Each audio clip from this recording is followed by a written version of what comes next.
चले बच्चों, तो शुरू करते हैं। देखिए अगला प्रश्न हमारे पास प्रश्न संख्या 19। पढ़िए जरा इसको, क्या दिया है हमें। निम्नलिखित बारंबारता बंटन का समांतर माध्य 25 है, तो पी का मान ज्ञात कीजिए। देखो, एक बार अभी हमने समांतर माध्य निकालना सीखा, कैसे निकालेंगे, है ना। और मतलब डायरेक्ट मेथड से सीख लिया हमने। अभी हमारे पास दो मेथड और बचे हैं, कल्पित विधि और विचलन विधि, तो उनसे भी सीखेंगे कैसे निकालेंगे। पर उससे पहले देखो, एक इस प्रकार का भी प्रश्न आता है, ऑलरेडी 3 साल आ चुका है देखो एग्जाम में। ठीक है, तो 3 साल आ चुका है, तो बिल्कुल भी इग्नोर नहीं करेंगे, और इम्पोर्टेंट प्रश्न तो हम कर ही रहे हैं, और ये ज्यादा इम्पोर्टेंट है। ठीक है, वेरी इंपॉर्टेंट प्रश्न है आपके लिए। डेफिनेटली इस तरीके से प्रश्न पूछे जाते हैं और आते हैं। चलिए, तो ऐसे प्रश्न को कैसे करेंगे। देखो, इसमें क्या है, हमें माध्यिका दे रखी है, यानी निकाल रखी है हमें माध्यिका, पहले से ही गिवन है। तो मतलब माध्यिका का जो वैल्यू आएगी माध्य के बराबर, वो वैल्यू हमें निकालेंगे। और साथ में जो माध्य है, वो माध्य गिवन है, वो कितना है, 25। तो 25 माध्य दे रखा है, वो रख देंगे। और हमारे पास किसकी वैल्यू निकल आएगी, इस पी की वैल्यू निकल आएगी। ठीक है, पी की वैल्यू निकल आएगी। निम्नलिखित बारंबारता बांटन में समांतर माध्य 25 है, तो पी का मान ज्ञात कीजिए। तो पी का मान निकाल देते हैं, कोई दिक्कत नहीं, है ना। कैसे करेंगे, देखो इस प्रश्न को शुरू करते हैं, हल करते हैं। अच्छा प्रश्न है। और डेफिनेटली देखो, पी की जगह कुछ भी आ सकता है, ऐसा नहीं है पी ही रहेगा। आर आ सकता है, एन आ सकता है, एम आ सकता है, एक्स आ सकता है, कुछ भी दे सकता है। ठीक है, ये तो एक चर है, मतलब वेरिएबल है, कुछ भी रख सकते हैं यहाँ पे, है ना। चलो, तो इसके लिए सबसे पहले क्या करेंगे, हम एक वही टेबल बना लेंगे। ठीक है, एक टेबल बना लेंगे। देखो, डेटा तो हमारा छोटा ही है, ज़्यादा बड़ा डेटा है नहीं, तो इसके लिए हम क्या करेंगे, वही डायरेक्ट मेथड का उपयोग करेंगे, है ना। अब क्योंकि यहाँ पे अंतराल है, तो अंतराल के लिए हम क्या करेंगे, चार चार कॉलम में इसको डिवाइड कर लेंगे। पहला कॉलम, 4 कॉलम चाहिए हमें।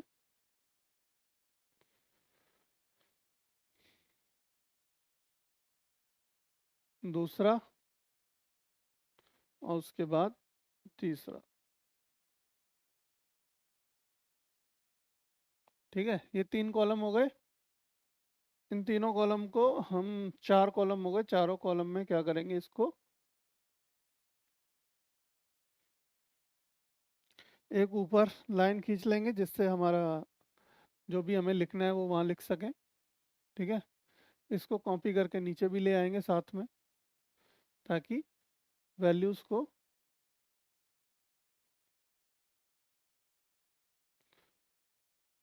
ताकि हमारे क्या कर सके, हम नीचे सम कर सकें इनको। सम भी तो करना ही पड़ता है हमें सबका, एफ एक्स निकालते हैं ना, एफ एक्स और summation F I, summation F x निकालते हैं, उनका सम करना पड़ता है। तो लो, टेबल आपकी तैयार है। चलिए, टेबल बना लेंगे। उसके बाद अपने क्या करना है, सबसे पहले वर्ग अंतराल लिखेंगे। वर्ग अंतराल जो दे रखा है, वर्ग अंतराल। चलिए, उसके बाद क्या दिया है हमें, बारंबारता। यहाँ पे हम एक काम करेंगे, एक्स आई लिख लेंगे। ठीक है, मध्यमान जिसे कहते हैं, मध्यांतर या मध्यमान, मध्यमान, यानी कि एक्स आई। एक्स आई लिख के बना लेंगे। यहाँ पे, यहाँ लिख देते हैं बारंबारता। बारंबारता यानी कि एफ, एफ का मान होगा ये। और यहाँ पे क्या करेंगे, एफ इंटू एक्स करेंगे, है ना। एफ इंटू एक्स करेंगे। चलिए, वैल्यू लिख देते हैं। वर्ग अंतराल क्या दिया है, 0 से 10, 50 तक दे रखा है, 10 के अंतराल में। ठीक है, 10 से 20,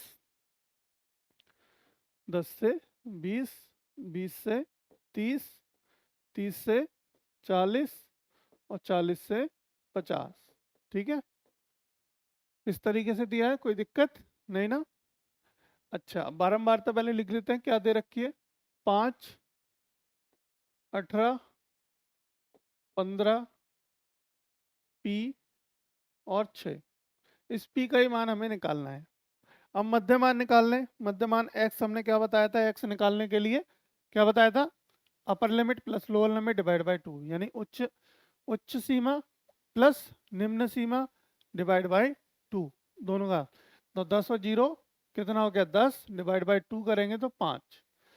10 और 20 और 10 30, 30 का आधा किया 15, आधा कर देंगे। ठीक है, 30 और ये कितना हो गया, 50, 50 का आधा 25।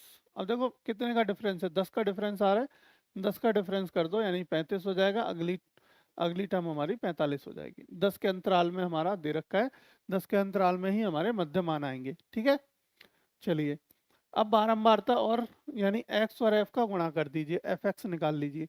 तो एफ एक्स क्या होगा, पचम 25 हो गया, है ना। कितना हो गया, पचम 25। तो 18 पंजे 90 का जीरो, हासिल लगा 9, 18 कम 18 और 9 कितना हो गया 27, यानी कि 270।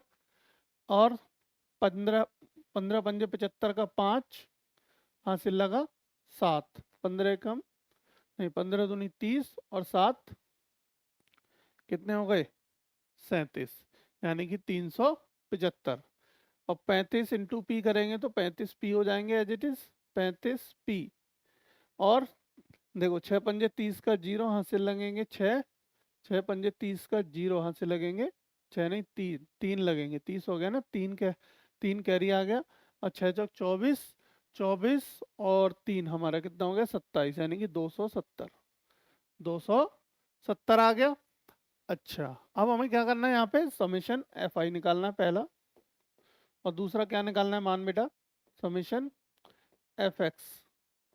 तो समेशन एफ एक्स निकाल दो, समेशन एफ आई निकाल दो, सम करो जरा इसका, सम करो जल्दी से। देखो ये हो गया हमारा, देखो ये पी तो अलग रहेगा एज इट इज, है ना, पी को तो हम छेड़ नहीं सकते, पी तो हमारा यो की तो रहेगा। देखो 15 5 20 हो गया, ठीक है 20, और ये 18 और 6 24 हो गया, ठीक है 18 और 6 24, 24 और 20 कितना हो गया 44, यानी कि 44, 44 प्लस पी, पी तो अलग रहेगा, पी के संग तो कोई है नहीं, पी तो अलग रहेगा, यानी 44 प्लस पी, 44 प्लस पी आ गया। अच्छा अब इनको जोड़ लो, इनको कैसे जोड़ेंगे, देखो एक काम करो, अच्छे से जल्दी से जोड़ने का तरीका बताता हूँ। देखो 5 इसको दे दो, ये कितने हो जाएंगे 30 हो जाएंगे, है ना, 5 इसको दे दो 30 हो जाएंगे। और देखो 300 200 500 500 3 500 और 200 कितने हो गए 700, ठीक है। अब ये 70 70 70, 700 प्लस 7 21 यानी 210, 700 210 कितने हो गए तुम्हारे 910, 910 और 30 ऊपर है, 910 और 30 कितने हो गए हमारे 940, 940 हो गए, तो 940 आ गया, 940 प्लस में हमारा कितना है बचा 30 पी, जो 35 पी, तो ये 35 पी तो अलग चल ही रहा था, तो प्लस के 35 पी हमारे अलग आ गए, है ना, ये तो इसके संग जुड़ेगा नहीं, तो ये हमारे आगे दोनों मान। अब मध्य बराबर यानी मध्य एक्स, माध्य सॉरी मध्य नहीं माध्य, माध्य एक्स बार बराबर क्या होता है हमारा summation F I x I upon summation F I, यही होता है फॉर्मूला।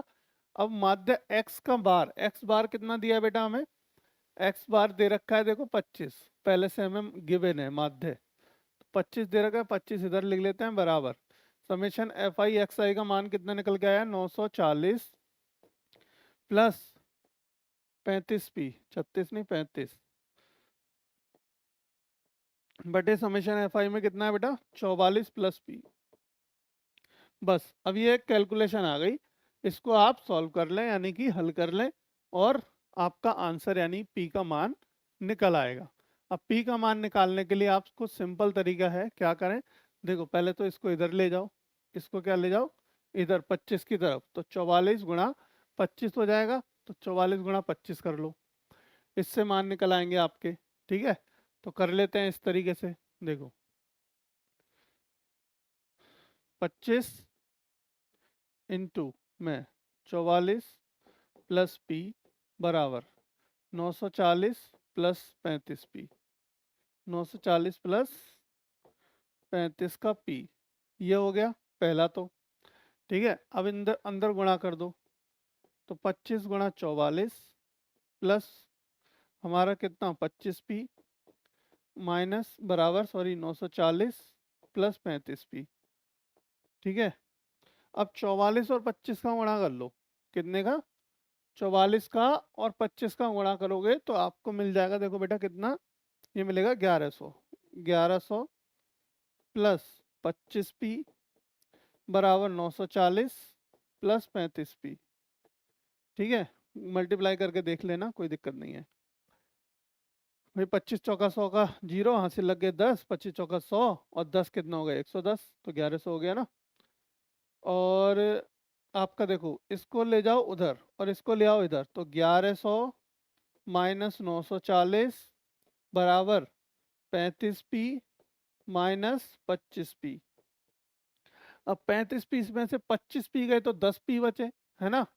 और हमारा यहाँ पे माइनस कर दो, 1100 में से कितने गए 940 गए, 1100 में से 940 गए तो कितने बचे बताओ 160 बचे। कितने बचे बेटा 160 बराबर यहाँ कितने बचे, यहाँ बचे हमारे पास 10p, 10p। अब 10p बचे तो देखो p बराबर आ गया, p बराबर 160 बटे 10। ठीक है, 0 से 0 कट गया हमारा, 0 से 0 काट दीजिए। अरे भाई चेंज हो जा पेन, थोड़ा सा अच्छा लगे ताकि। तो p का मान कितना निकल के आ गया बेटा 16। p का मान कितना आगे निकल के 16। बताओ कोई दिक्कत, कैसी भी यहाँ पे किसी भी प्रकार की कोई प्रॉब्लम आई हो इस प्रश्न को करने में, कोई दिक्कत नहीं ना। इजी था हमारा प्रश्न, यानी देखो यहाँ तक हमारा करना बिल्कुल सेम एज इट इज था। यहाँ पे अगर यहीं पे हमें माध्य निकालना होता, ये मान निकालना होता तो ये p नहीं होता, हम डायरेक्टली इसको सॉल्व करते और माध्य निकल आता।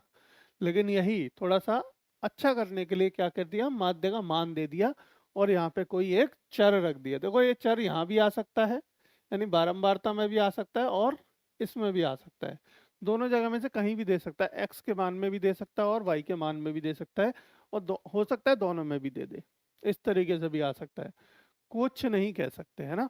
और हो सकता है ये एक दिया है अभी, दो भी आ सकते हैं x और y, इस तरीके से भी आ सकते हैं। तो x और y के भी मान निकालने पड़ेंगे आपको, वो भी देखो एक तरीके का देख लेंगे, सवाल अगर आएगा हमारे पास तो वो भी करा देंगे। या आपको कोई दिक्कत आए बेटा तो उसे अलग से पूछ लेना, कोई दिक्कत नहीं है, ठीक है।